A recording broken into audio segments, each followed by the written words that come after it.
One. Good morning, good morning, good morning. Welcome to the final session of the webinars for the Child Protection Week 2021. It's been a fantastic week, speaker from speaker, guest after guest, and we've kind of learned a lot in these past few days. And here we are finding ourselves on the last day of the webinars.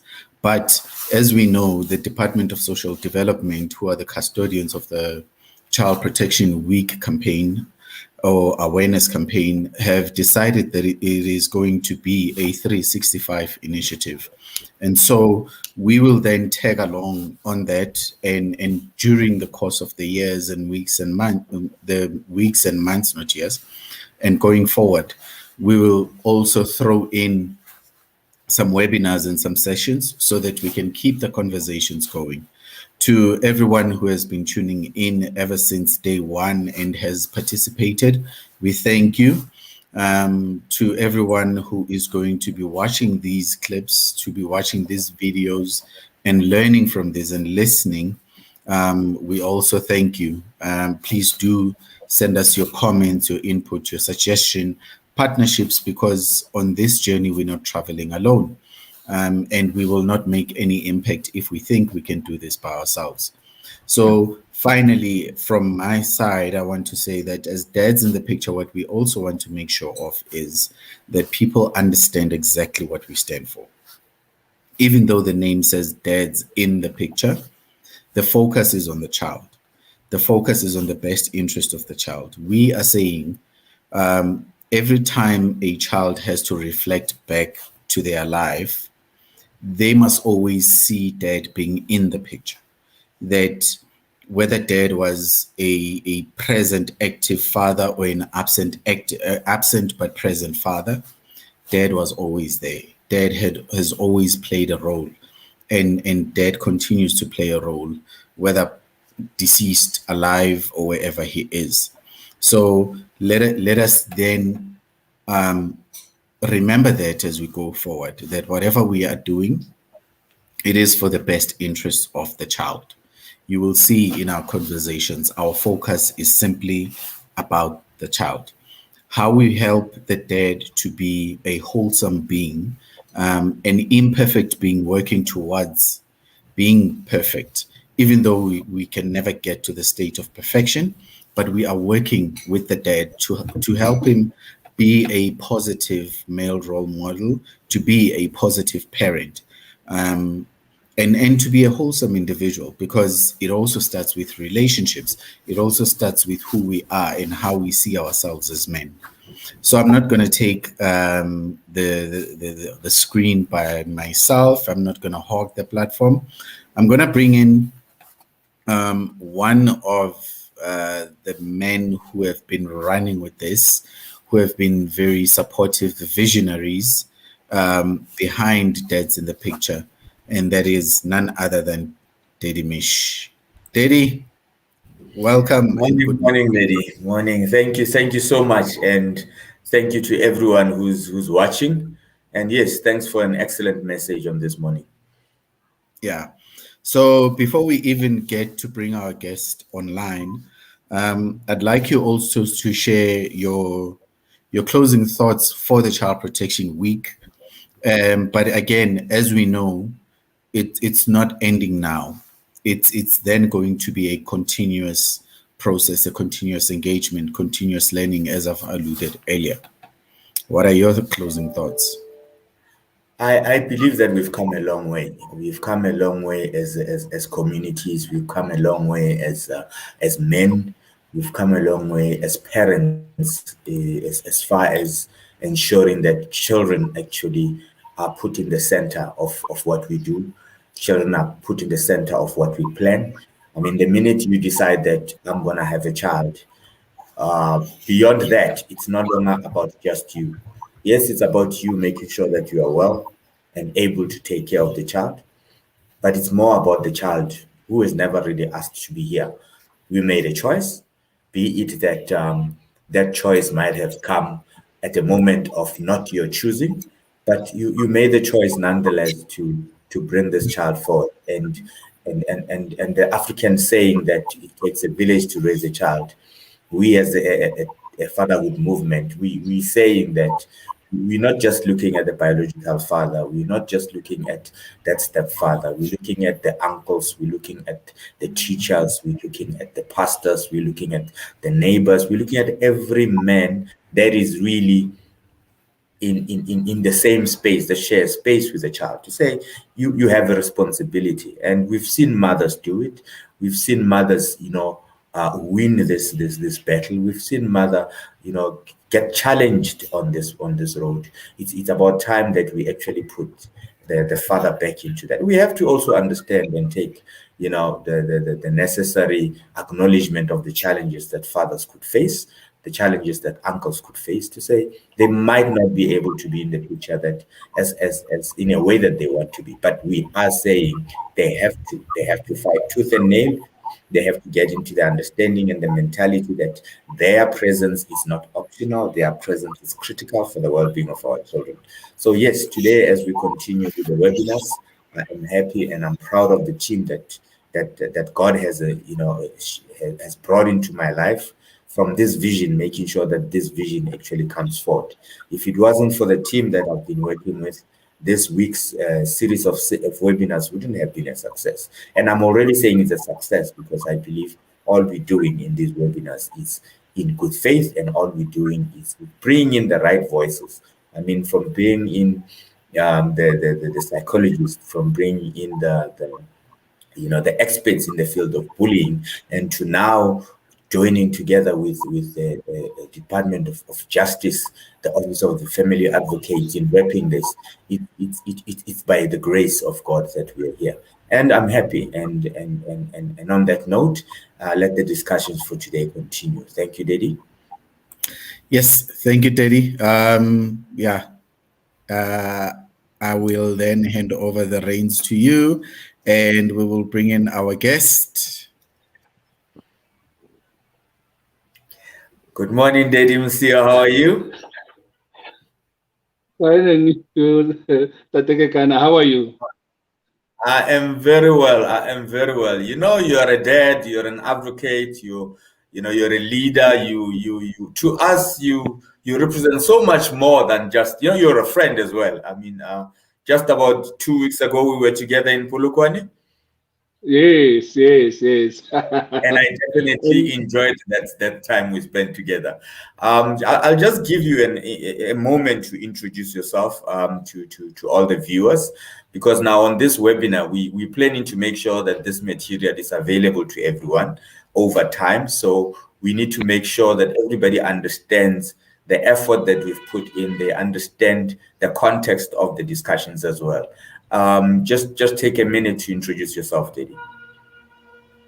Thank you very much, and thanks to the organization that's in the picture for inviting me. This is huge. Personally, and also as an office, we are very pleased, and we would like to say thank you. My name is Mosiwa Khesa. I'm the principal family advocate here in the Limpopo province. Family Advocates Office, we are looking at the best interest of minor children. We would look at the best interest of minor children who are involved in the divorce process, or the parents have separated, or they have been born outside the wedlock.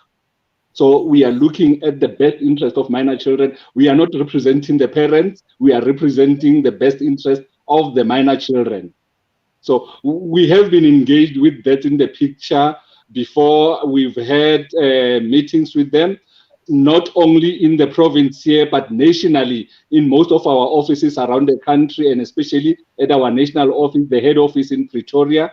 We've had engagement with other stakeholders also within the province to engage on issues relating to the best interest of minor children. So this, as I said earlier, this is huge for us as an office here in Polokwane, a small office from Polokwane, we are not as old as other offices in Pretoria and Cape Town, but this is huge for us to get this kind of platform to represent the Department of Justice, also to make known what the Department of Justice has within its units to assist the public and to assist the community within the country.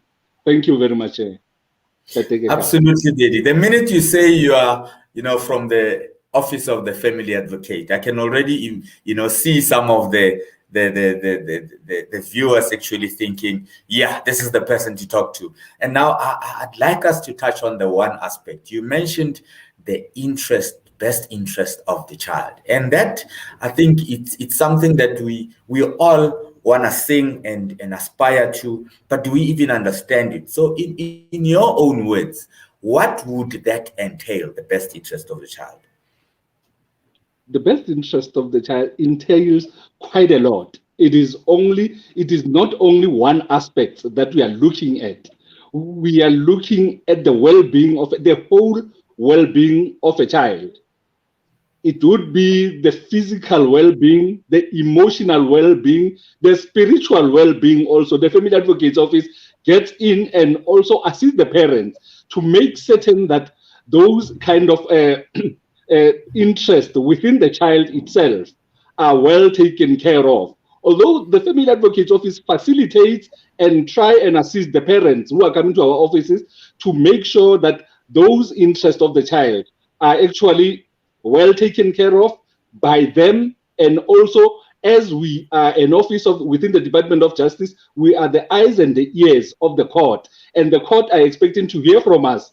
If ever we have seen the child, we have spoken to the child, and whatever that we are going to submit to the court will have to look at it and make certain that every aspect of that child has been well taken care of.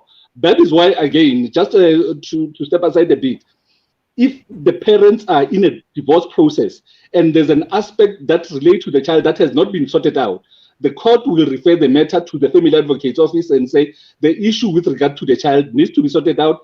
The matter is referred to the Family Advocate. Let the Family Advocate recommend what is going to happen with regard to this child. And that is the main important thing. Our office plays a huge role in the people's lives, and mainly in the lives of the children that are coming to our office to look for our assistance. Absolutely. Thank you for that. And now, Daddy, when I listen to you talking about the interest of the child, I'm encouraged, because when we started the conversations on Monday to acknowledge and to observe the Child Protection Week, we spoke about various aspects. There was a topic about sexual abuse of children. There was a topic about bullying of children. There was a topic about the physical abuse of children. And yesterday we looked a bit at neglect, and that neglect topic actually stretched into the areas of children being abducted and all of that. Now you are here today and you say the well-being of the child encompasses all of these. But in your line of work, do you find that the parents actually understand these? And at what level would you say the parents actually understand this? Daddy Kekana, it is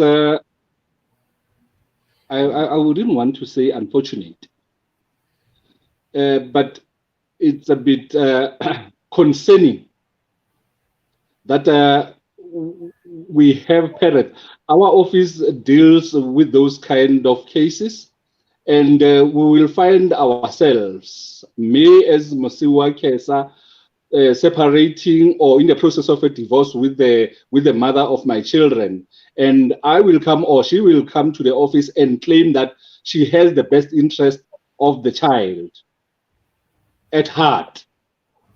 But once you analyze and look deeper into the issues and how we react towards each other, that is never in the best interest of the child. I understand and I sympathize with the parents that are going through a lot, or who have separated or are going through a divorce. Divorce, it's a very huge thing. Emotionally, it really breaks each and everyone that is involved in it. But I would really urge parents to look at it and look at it as, once there is a child involved, it is no longer about us. It is about this child now. Some of the examples that I will give is that, especially since we are looking at the emotional abuse, the impact of emotional abuse on the child. And probably most of us, we do not realize that once we are in a process of a divorce or we are separating and the issue of children crops up, and there is no understanding or consensus as to how are we going to exercise our parental rights and responsibilities, and how are we going to have contact with the child.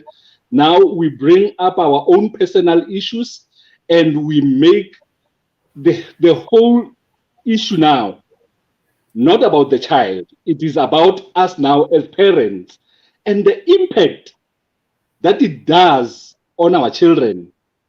It's something that we do not realize. We can only realize that several years down the line. Let me tell you, Daddy Kekana and our viewers and listeners, immediately I take away my children away from the other parent and say to the children, they won't be able to see their mother up until certain conditions or up until certain things have been sorted out. Now you are really, because the children, when they look at us, they see perfect parents. They love both their parents. They don't see someone who is wrong or who is right, but they look at us and we are their role models also. But immediately I'm going to take away the children away from their mother. Then I'm creating another huge gap in the child's life, because the child was used or is used to having contact with this person. The unfortunate part of our divorce process now, it is unfortunate, yes, that we are separating, but we must make sure that the children have contact with both parents. I know it is difficult.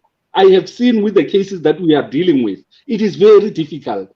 But if ever we can put our pride aside as parents and say, let us look at the best interest of this child. Let me make sure if the children, before our divorce is finalized, are with me as a father, let me make an arrangement with the mother. Let the mother be able to see the child. If we are within the same town here in Polokwane, no, she can come and see the children anytime, as long as she can be able to contact me and tell me that, what, on these days I'll be, because the children would love to see both parents, and they would love to see both parents happy. The other thing also, there is huge manipulation that is happening, that we have experienced also. There's this term that we say is parental alienation, and we do not realize what damage are we causing on our children. Once I take away the child from Mrs. Khesa and say Mrs. Khesa will never be able to see the child again, and our communication, we will communicate only through the lawyers. And what makes us fail to communicate as parents and put aside our differences? Yes, we might be having our differences. We might have failed in a loving relationship between the two of us as parents, but we must not fail to love our children that came out of that relationship, the loving relationship that we once had. With the nicest present that we could have had is this child. So for the sake of building up a true man, a true woman for the world outside, let us make sure that we love our children the same, and we make sure that no matter the divorce or the separation that is happening between us, but these children will grow up to know both of us the same, without me talking badly about the mother. The other thing again is that you find when I have my kids and the mother is not there, I'm going to talk ill about the mother. I'm going to talk so bad about the relatives, about the uncles, about the grandmothers, or on the maternal side, how bad they are. Which that thing, when it arrives within the child, it does not sit well. I'll be honest, it won't sit well, because now it makes the child to have two thoughts now. When I'm with my mother's family, I've been told that they are this and that, all the negatives. But when I'm with them, I don't see any of those negatives. Or when I'm with my father from the maternal side, they are telling me that my father is like this, my father is like that, all the negative things. But when I'm with my father is a loving father. My father will do anything for me, Yes. And once we learn to stop doing that, because that is also part of emotional abuse, because now you are affecting the child in a negative way. The child now end up not being sure of what I'm thinking about this person. It seems as if I am wrong, because my father thinks this person is totally different, and now I thought this person is like, now the child, you find the child in turmoil now, and we are not raising a very healthy child. As I said, within the office, we are looking at all the aspects that encompasses the interest of the child. The emotional part also is a very important aspect that we really need to look at, and we cannot only look at it as an office alone. We need the parents, because they are the people that are staying with that child or have raised that child. They know the child better than us as the family advocates office. We just facilitate and assist the court to reach the correct recommendation. Daddy Kekana. Now, right there, I like what you're saying. You're helping the parents. Now, I personally believe that the reason we are actually engaging in certain things is very important. The reason that you are here, you accepted our invitation.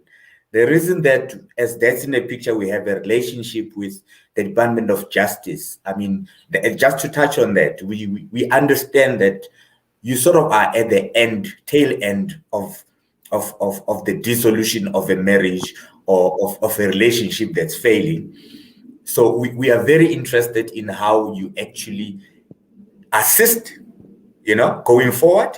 But now, having said that, you've mentioned that the two people, should it happen that you're sitting with the parents discussing the child, and you realize that the one parent has an issue that is actually driving their behavior, what is it that you would do? I'm talking about a father who perhaps has their own issue, or maybe they had an expectation with the marriage, they had an expectation with the relationship, they expected it to last forever, but now they are being divorced and they don't want it, so they are actually now holding on to the child and trying to blackmail the partner or whatever the case is. What is it that you would then be in a position to do? Much as your interest is in the child, but you need to go through this man and sort of unearth whatever it is to get him to see the importance of that emotional balance and his behavior. What would you then be able to do? From our office side, Daddy Kekana, fortunately, we have another. We have other professionals within our office. We have social workers. We call them family counselors, who really assist in terms of looking at the psychological impact of the divorce on both the children, and also we try to talk to the parents who seem to be not understanding, and most of the time are bringing their own issues instead of talking about the interest or what is important for the children, we advise them also. We advise them, we tell them that, set aside your issues as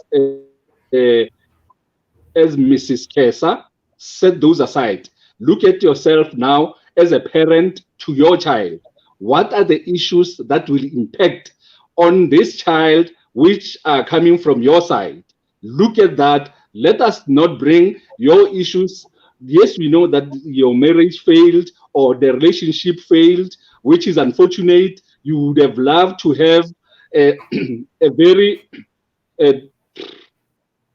lovely family home with the Yes. kids, with the kids and with both parents being there, But now let us look at something else now that has not succeeded in happening. Let us look at what is important for the minor child. We do also, once we see that the challenge, it is not basically on the child per se, but the parents, both of them. We refer the parents to a psychological evaluation if our social workers within the office cannot, get to the bottom of the challenges that the parents are faced with. We refer them to the psychologist. But the main thing is to advise them and tell them that once we are here, we are looking at what is important for the child. Let us not look at how the marriage failed, who did what. We are not interested in that as the family advocate's office, but we are looking at what would be important for this minor child. I hope I've answered your question. It makes perfect sense.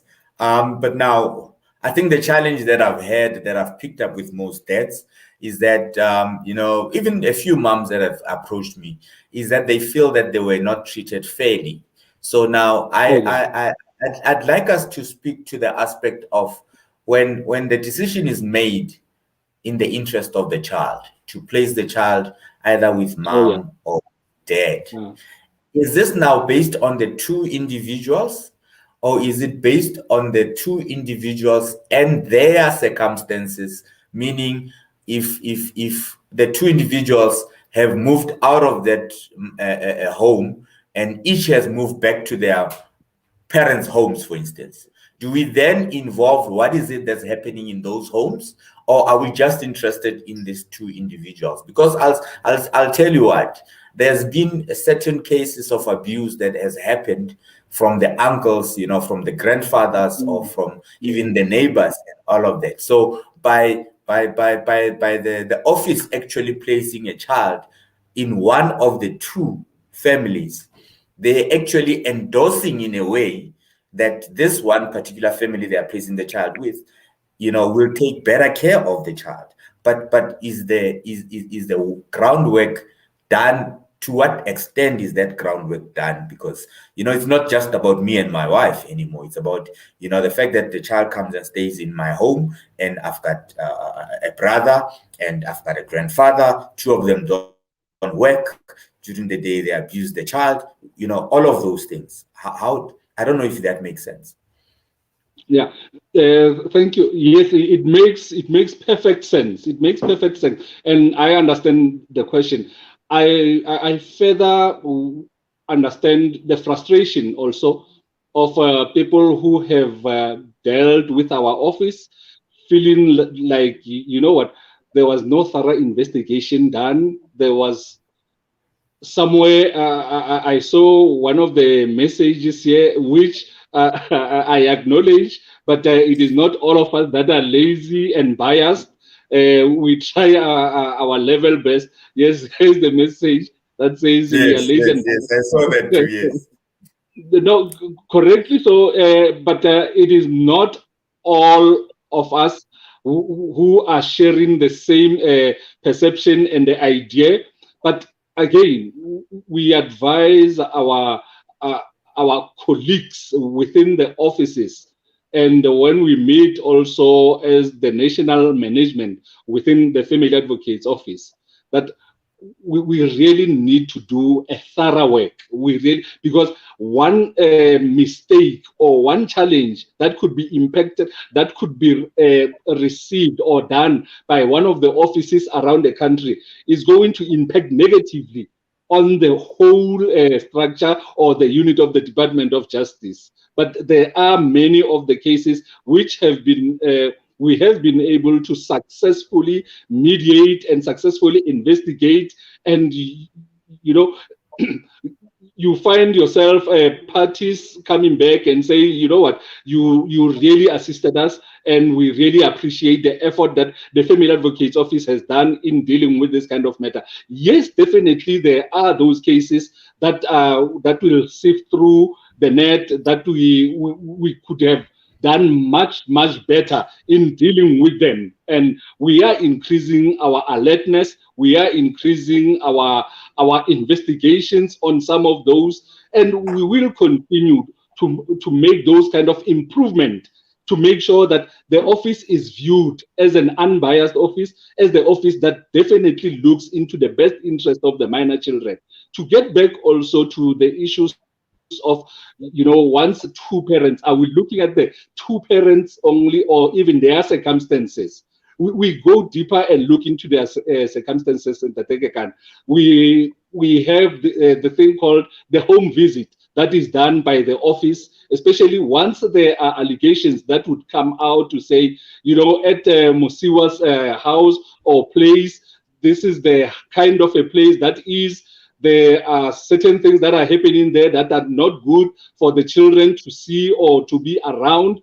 Then we make sure that we do not even tell the parties that on this date, we will be coming to your area to do the home visit, to check the circumstances around, because there has been a concern that was raised by one of the parties during our investigation. We do that. Some, they will come in a bit later, and we will make sure that wherever we can go back and relook at what has been submitted, and so that we can be able to make sure that once the recommendation is made to court, it's a recommendation that will really benefit the child, and also we know that it won't be satisfying or appreciated by both parties, but at least the circumstances around which the Family Advocates Office has investigated has been made sure that those things are covered and the child will be placed in a better place.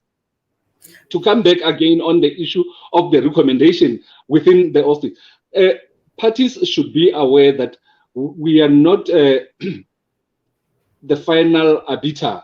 The final arbiter is the court. What we do, we recommend to court. And there is nothing that stops any of the parties to question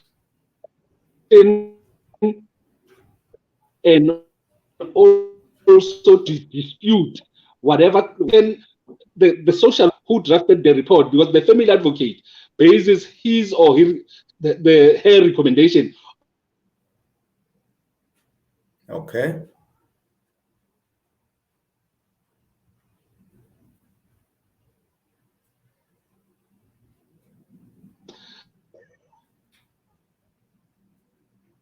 All right. Can't we call the author of this report so that this person can be led by the family advocate in court to question the person? How did the person arrive at this recommendation? The information that is contained there, it was never the information that I gave. We allow parties to do that, and they have the right to question the family advocate's report, because it's just a recommendation. It is not the final decision of the court.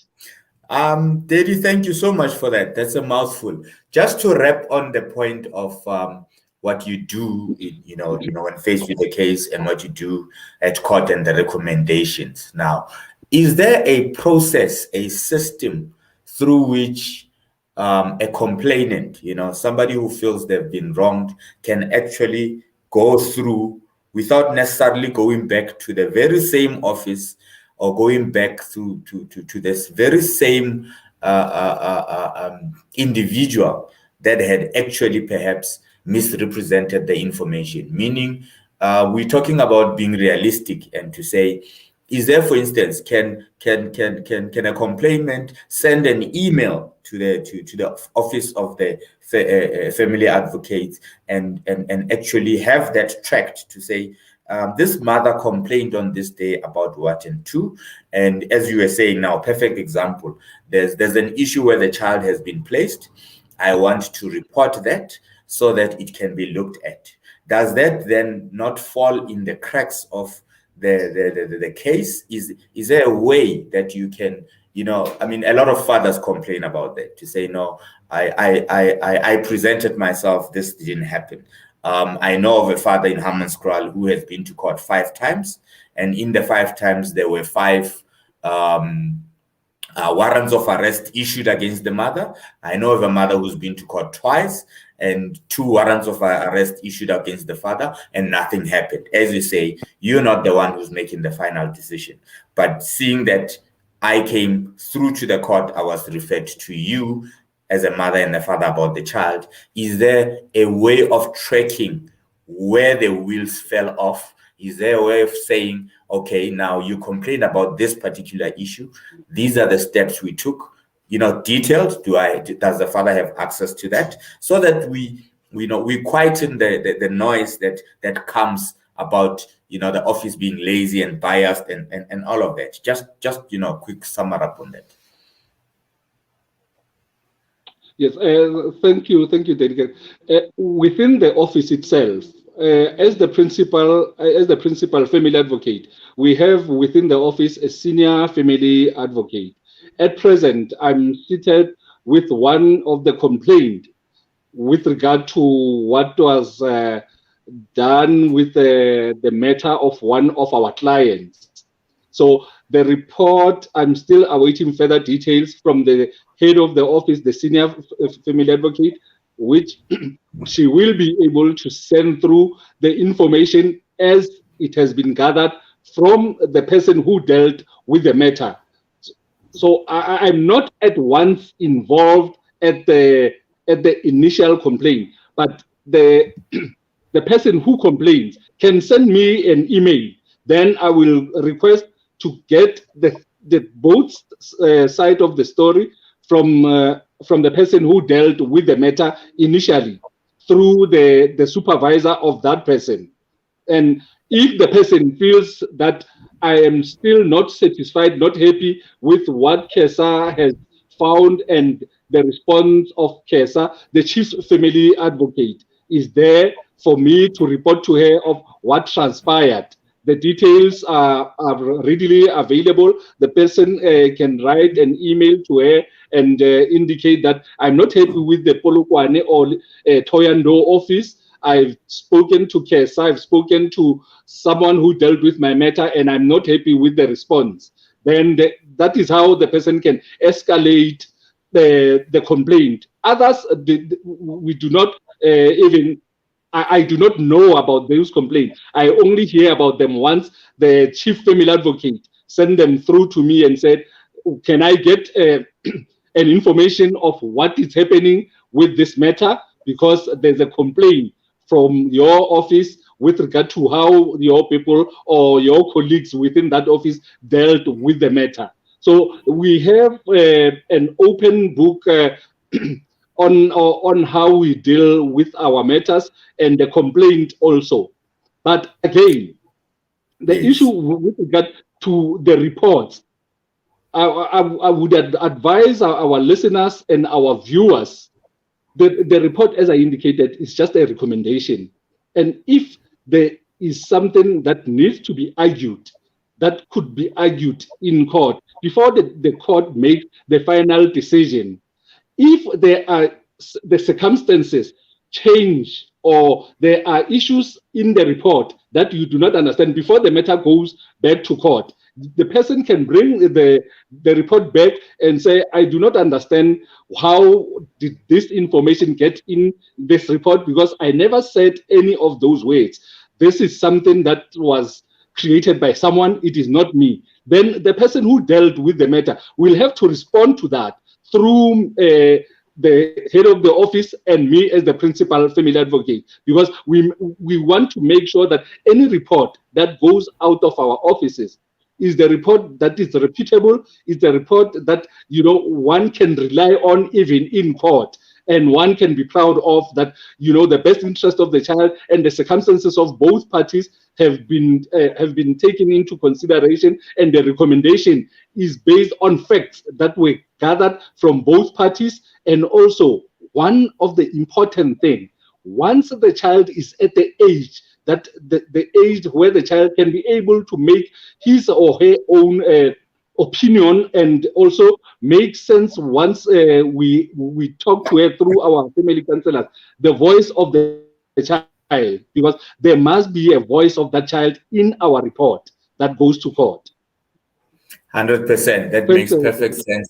I like that. Now, on one question that I wanted to ask was, we as dads, as men, Machita, we have a way of doing things, and one of the things that we are famous for is lack of engagement, lack of showing up, lack of we've got that mentality sometimes that the courts don't listen to us, the social workers don't listen to us, or whatever the case is. Seeing that this is about the abuse, emotional abuse, and the interest of the child, what would be the one step taken or two steps taken to say, because I didn't show up at the meeting that was arranged, maybe 2 meetings I didn't show up, and do you still then go and say, let us find out what we need to find out about the mother's family?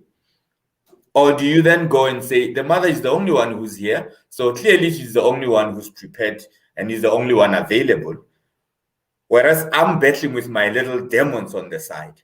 Is there enough given to actually get to the bottom of it and get to the understanding? I'm saying this because we get negatively influenced as men, and influenced to be far away from children, influenced to actually not believe in the system. So the same system, with that understanding, would you say that because it's the interest of the child, you would actually give the father ample time to show up, and also without just making a ruling and handing the child to the mother who might not be in the right space, who might not be be able to completely take care of the child, besides, going for the maintenance orders and all of that. For me, maintenance orders and all of that are a waste of resources. Children should just be taken care of. They should just be given what they need: schooling, clothing, shelter, and all of that. And both parents are responsible for that.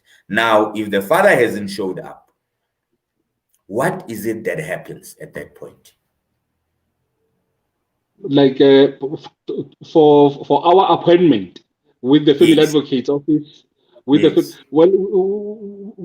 give parties an opportunity.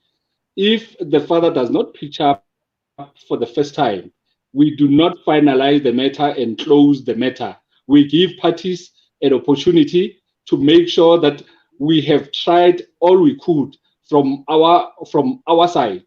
Once we write a report to court, we'll indicate also to court that we have tried this number of times to make sure that we get the other side of the story with regard to the children's circumstances, or with regard to his or there was never a response to our letters.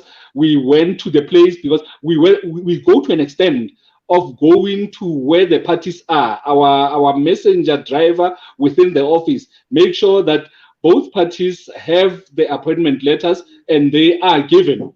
And if we do not get the other party several times, then that is when now we finalize our matter. And we not necessarily finalize, but we write to court and indicate that this is the situation that we have. The other party does not want to cooperate or does not want to come to our office. This is the circumstances of only one party. We could be able to gather this information, and there is nothing else that the office can do further than that. We put it in the hands of the court to make sure that the decision is made by the court on this, because of these reasons that we have placed on our reports. Absolutely. Thank you for that. Now here's a question. As a neighbor, as a teacher, as a principal, as a pastor, I've got this child in front of me, and I feel that this child, or I think this child, is being emotionally abused. What are the things that I would have to look at as a person outside the family to see as the signs of emotional abuse? That's the first question. The second question would be, what actions would I be able to do? Non-confrontational. I don't want to walk into somebody's house and be killed or anything like that. Just to say, just give us that. Yes, I think I don't want to say it is obvious, because the signs of abuse are deep-seated, and they cannot be just obvious. But there are those little signs that you will wonder. The upkeep of the child will tell you something. Is this child well taken care of? Is this child being raised in a way that the child should be raised? We are not saying as parents should interfere in other parents' how they raise their children. But as you indicated, Daddy Kekana, there would be certain signs from how the child reacts, from how the child responds, from how the child interacts with other children. There will be signs that will tell you that this is not per se a normal way of a child in doing things. I'm talking this, I'm not an expert, I'm not a social worker, I'm not a psychologist, I have only the legal background. But there will be those small signs that will tell you that once the red flags within you come up, there are people that can be contacted. There are professionals that can be contacted. It's either within our office, within social development. There are people that could be contacted so that they can take further the matter and look at the situation or circumstances of this child that you are worried about.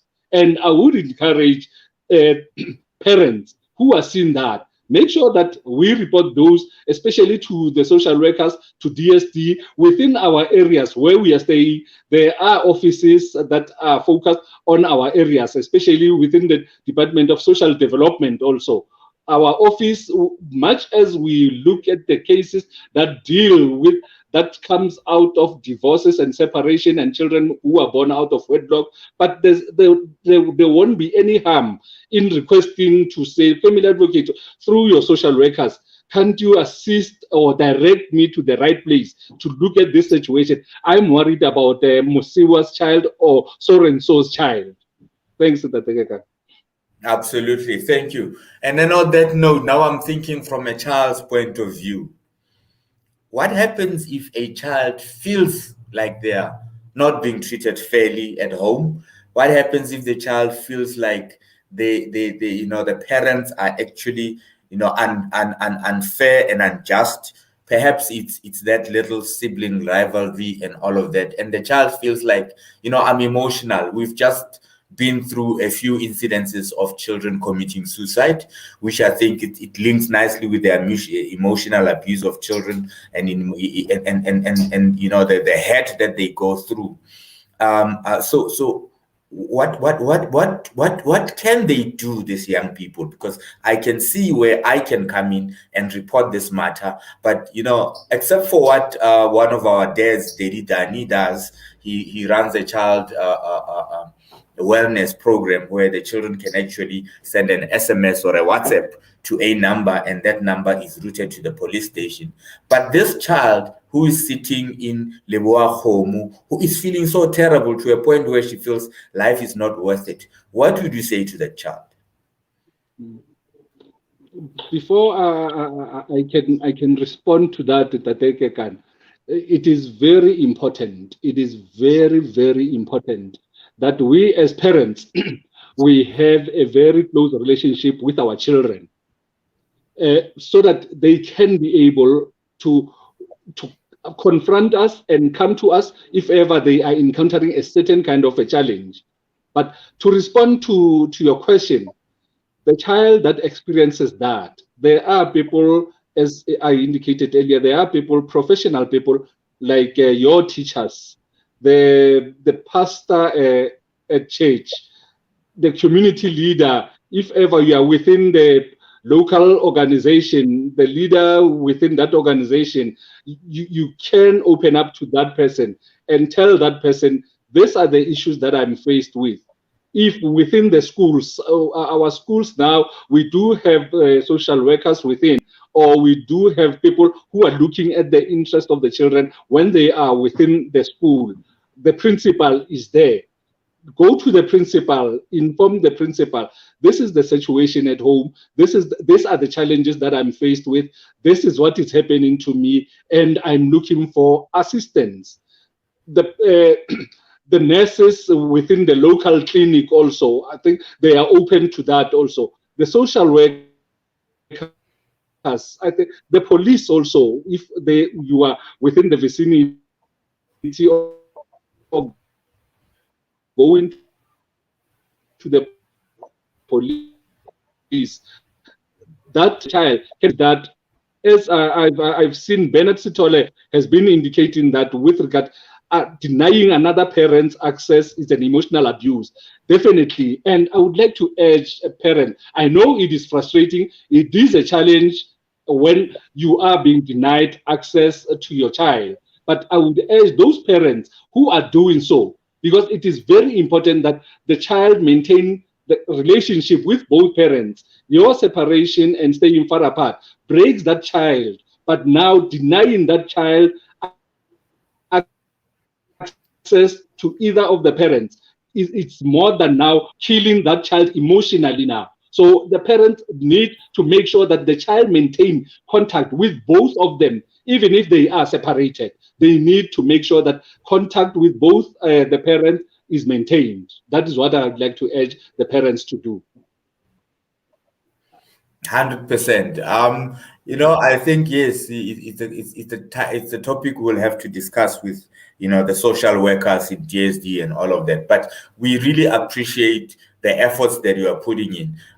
Quick question: would you say that you have a reasonably enough amount of capacity to respond to whatever inquiries that come in? I mean, well-meaning mothers and well-meaning fathers who has been, through a lot and want to come through to your office. Would you say the capacity is there to respond? And should they not be able to be assisted, what options do they have? But do you have the capacity, most importantly? Well, I hope you are not going to put me in trouble. The capacity has been a challenge ever since the Family Advocates Office was established. We are getting quite a number of requests and applications for parties to be assisted. We do have a backlog as I am talking now. We do have cases that spans the past 6 months. We haven't dealt with them. We are still dealing. And the pandemic also, the COVID-19 did not do us any justice, because now we couldn't have contact with the parties. The only thing that we could do is to contact the parties telephonically, which turned out to be a challenge. The capacity part, we are trying our level best. We are talking to our courts, we are talking to the lawyers who are part of our stakeholders, that we are trying our level best to push and make sure that we finalize certain matters so that those matters can be dealt with in court and finalized. We are trying our level best. We have a team of committed people who are trying all they could. And that is all I can say for now, Tatekekat. But we are trying our level best. The question I was asking that is because I wanted to put you on the spot.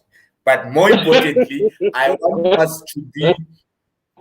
us to be realistic and in advising the mothers and the fathers, because now if you say a case is sitting there for 6 months, whilst we are still talking about emotional abuse of a child, and we find that during that time, the child is actually in an undesirable position.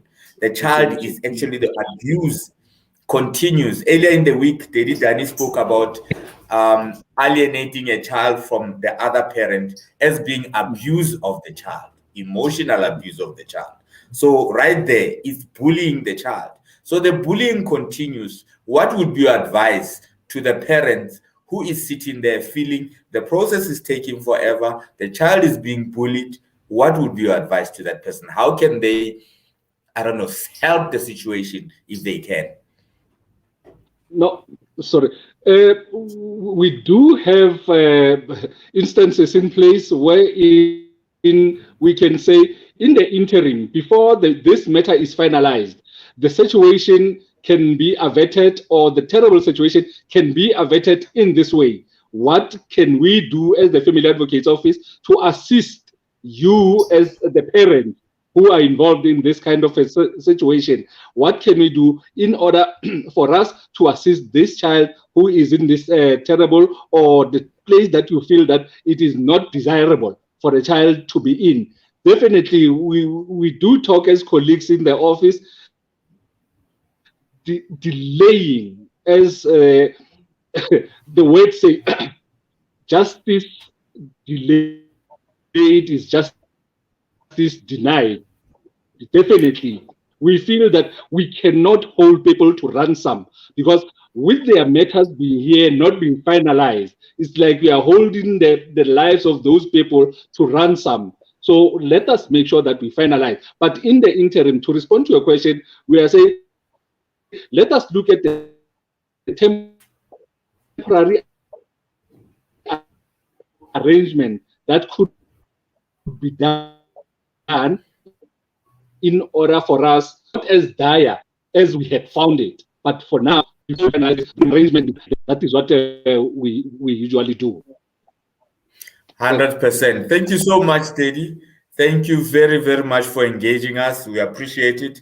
As the Department of Social Development has indicated, we need to increase and intensify our efforts. So we will be knocking on your door and your colleagues' doors. We hope that you can recommend us when we knock on their doors and they say, how nekarach are these guys? And then you can say, no, they are there to build a community at the end of the day.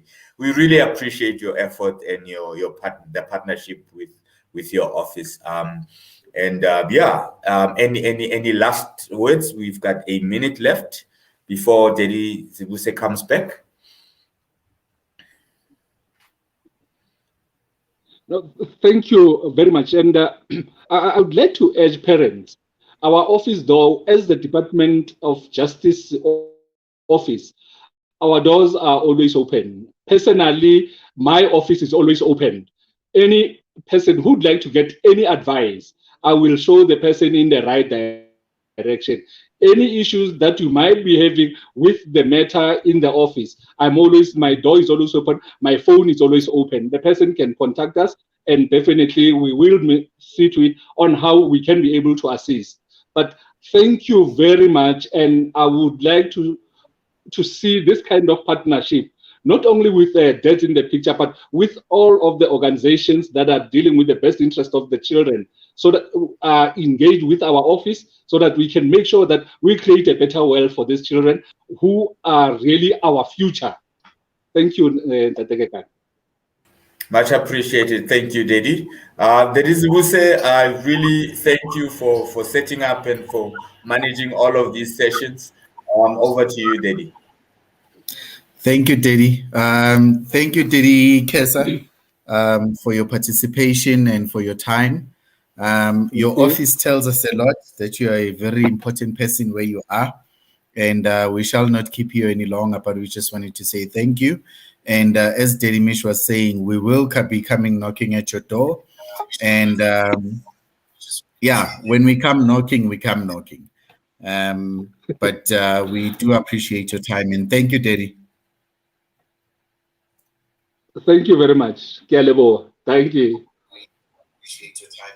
Thank you. Have a great day further. Yes, Daddy, thank you. So now this is the final moment of the series of these webinars. What are your reflections? Wow, what a lot of work, what a lot of effort put in, what a lot of input, what a lot of what can I say, love shown by all the viewers. And I believe that we will continue to grow, we will continue to make an impact. And it is about the child. It is not about the father. It is not about the mother. It remains about the child. And we need to protect them from ourselves. We need to protect them from the community we are in, our own relatives. We need to protect them from the world out there. And yes, all I can say that we need safe spaces for our children to grow up to be awesome adults. Thank you. Fantastic. My last words on this is this adage: when the elephants fight, the grass suffers. Goodbye, Always. everyone. Thank you for tuning in, and Yes. have a fantastic weekend. Do subscribe to our YouTube channel, like our Facebook page, because we surely will be bringing you more. Next week, we are back with the heart-to-heart conversations. So please do tune in and contribute. Have a lovely, I almost said good night. You know, when you're used to doing these evening shows. Yeah. Goodbye. Awesome. Thanks.